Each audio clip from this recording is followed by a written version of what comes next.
বেদ অনুসারে কৈলাস পর্বত পৃথিবীর এমন একটি স্থান যেখানে স্বয়ং পরমেশ্বর শিব বাস করেন।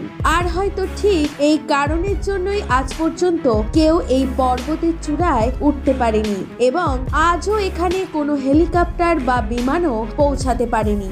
এছাড়া কৈলাস পর্বতের আশেপাশে সময়ে সময়েও অদ্ভুত ঘটনা ঘটতে দেখা গেছে, যেমন এখানে মাঝে মাঝে অদ্ভুত উজ্জ্বল আলো দেখতে পাওয়া যায়।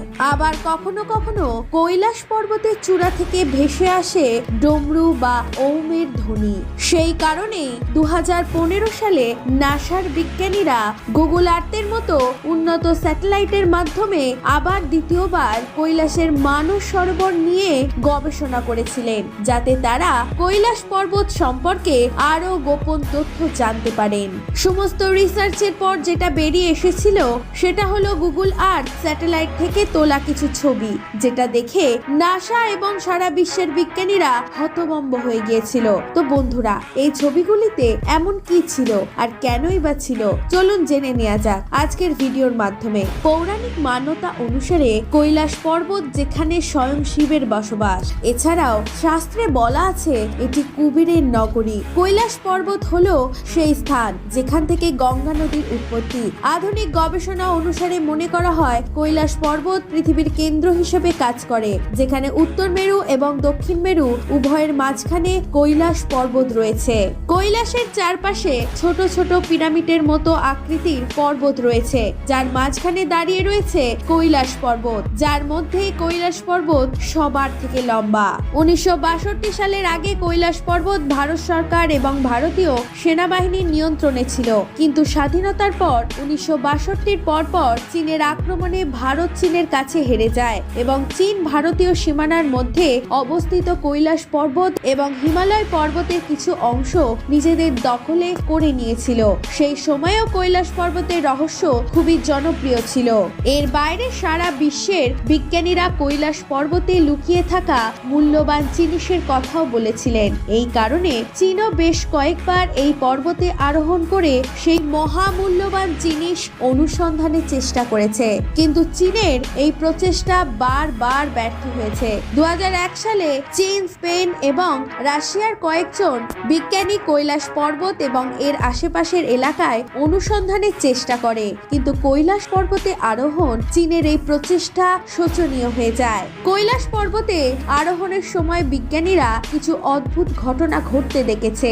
এই বিজ্ঞানীদের একজন সিনিয়র বিজ্ঞানী কর্নেল আর.সি. বুলকাইন বলেন, আমরা যখন কৈলাস পর্বতের চূড়ায় ওঠার চেষ্টা করছিলাম তখন সম্পূর্ণ পরিষ্কার আকাশে হঠাৎ করে তুষারপাত শুরু হলো এবং এই তুষারই কৈলাস পর্বতের চূড়ার দিকে যাওয়ার সম্পূর্ণ পথ বন্ধ করে দিয়েছিল এবং আমরা অনুভব করেছিলাম যেন কেউ আমাদের উপরে উঠতে বাধা দিচ্ছে। রাশিয়ার অনেক গবেষকও কৈলাস পর্বতে আরোহণের চেষ্টা করেছিলেন এবং তাদেরও সমস্ত প্রচেষ্টা ব্যর্থ হয়েছিল। যেখানে রাশিয়ার একজন বিজ্ঞানী বলেছেন যে হিমালয় পর্বতের মধ্যে কৈলাস পর্বত এমন একটি পর্বত যেখানে তিনি আরোহণ করতে পারেননি, কারণ তিনি যখন এই পাহাড়ে ওঠার চেষ্টা করেছিলেন তখন তার হৃদয় কেঁপে উঠেছিল, তার মস্তিষ্ক যেন কাজ করা বন্ধ করে দিয়েছিল এবং তিনি এও জানান যে আমাদের মনে হচ্ছিল দূর থেকে কেউ আমাদেরকে এখান থেকে চলে যেতে বলছে। বন্ধুরা, সারা বিশ্বের অনেক বিজ্ঞানী যুগে যুগে অনেক গবেষণা করে গেছেন, বেশিরভাগ গবেষণা তো তাই বলেছে।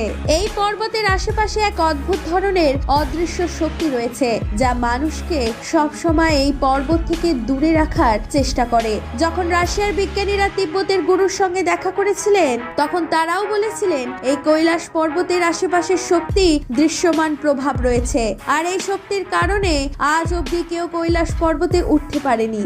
এই পর্বতের আশেপাশে অনেক তপস্বী এখনো আধ্যাত্মিক গুরুর সাথে টেলিপ্যাথিক যোগাযোগ রেখেছে এবং কোথাও যেন মনে হয় যে হাজার বছর ধরে কৈলাস পর্বতে তপস্বীরা আজও বেঁচে আছেন। এই পর্বতে উঠতে গিয়ে আজ পর্যন্ত বহু মানুষ প্রাণ হারিয়েছেন।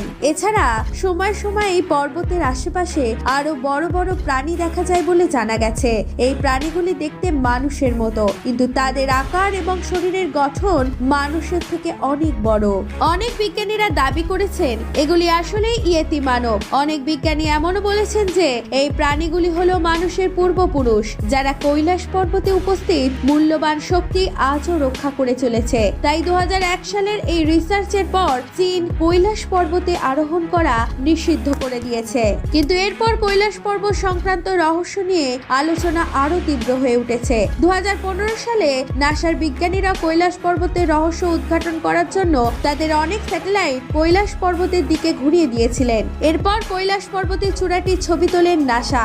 আর নাসা যে ছবিগুলি তোলে সত্যি মর্মান্তিক ছিল, কারণ এই ছবিগুলিতে কৈলাস পর্বতের ছায়া দেখা যায়, যা দেখে মনে হয় এই পাহাড়ের চূড়ায় কেউ ধ্যানের ভঙ্গিতে বসে আছেন, যার কারণে এটিকে বেশিরভাগ মানুষই স্বয়ং ভগবান শিব বলে আখ্যা দিয়েছেন। এটাই বিশ্বাস করা খুবই কঠিন, কিন্তু এই ছবি নাসা প্রকাশ করেছে। যাই হোক, আমরা মানুষ সবসময় ঈশ্বরের অস্তিত্ব প্রমাণের জন্য জিজ্ঞাসা করি, কিন্তু সত্যি সত্যি এই ছবিগুলি কিন্তু ভাবিয়ে তুলেছে সমগ্র বিশ্বকে। অনেকে দাবি করেন যে এটি ভগবান শিবের অস্তিত্বের প্রমাণ। তবে এটা ঠিক যে কৈলাস পর্বত ছাড়াও নাসা অন্যান্য ছবিও তুলেছে, আর সব ছবিতেই অদ্ভুত দৃশ্য দেখা যাচ্ছে, যা দেখতে ভগবান শিবের মতোই, যা কৈলাস পর্বতের চূড়ায় দেখা যাচ্ছে। স্যাটেলাইটের বিভিন্ন আঙ্গিকে তোলা ছবি দেখে সবাই অবাক হয়ে গেছে। এমনকি নাসার কাছেও এমন উঁচু পর্বতের এমন ছায়া আর আকারের কোনো ব্যাখ্যা নেই, যে কারণে নাসা যখনই ছবিগুলি প্রকাশ করে তখনই সারা বিশ্বে ভাইরাল হয়ে যায়। এমনকি অনেক নিউজ চ্যানেলেও এই ছবি দেখানো হয়েছে। এবারে চলুন জেনে নেওয়া যাক কৈলাস পর্বত থেকে ভেসে আসা সেই ডমরু এবং ওমের রহস্যধ্বনি সম্পর্কে। বন্ধুরা, আজও যদি আপনি কৈলাস পর্বতের এবং মানস সরোবরের আশেপাশের এলাকায় যান, তাহলে এই পৃথিবীর সবচেয়ে নিরিবিলি জায়গায় আপনি খুব ধীর একটানা ওম জপের শব্দ শুনতে পাবেন। এছাড়াও এখানে এমন একটি শব্দ শোনা যায় যা হুবহু ডমরু বাজানোর শব্দের মতন। বিজ্ঞানীরা দাবি করেছেন যে কৈলাস পর্বতে জমে থাকা মুক্ত বরফের চাই গলে এবং প্রবল বাতাস বয়ে যাওয়ার ফলে এই ধরনের শব্দের উৎপন্ন হয়। কিন্তু ভগবান শিবের ভক্তরা বিশ্বাস করেন যে ওম এবং ডমরু ধ্বনি স্বয়ং শিবের কৃপা থেকেই আসে। এই সবকিছু শোনার পর আপনার কি মনে হয়? এখানে কি সত্যি কোনো অদৃশ্য শক্তি বিরাজমান রয়েছে? আপনার মতামত কমেন্ট বক্সে অবশ্যই জানাতে ভুলবেন না। আর আজকের ভিডিওটি এই পর্যন্তই। দেখা হবে পরের ভিডিওতে।